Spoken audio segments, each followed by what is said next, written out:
আমি এ শহরের আকাশ দেখলাম, জমিন দেখলাম, শত শত নামাজি দেখলাম যারা ফাতিহা জানে না, কত শত ইমাম দেখলাম যারা নিজেই হাদিস মানে না।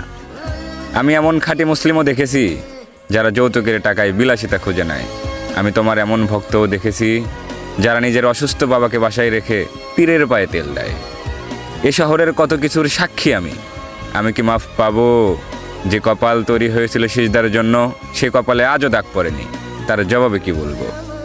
এমনও ফজর যায়, জহর আসে, আসর পেরিয়ে মাগরিব ভাসে, আমি আজ বলতেই পারবো না এশা কাকে বলে। যে দেহ একদিন নিজের বিরুদ্ধে সাক্ষ্য দেবে, সেই দেহ আজ অন্য কেউ নিয়ন্ত্রণ করে। তাই আমি জানি না আমি ক্ষমা পাওয়ার যোগ্য কিনা।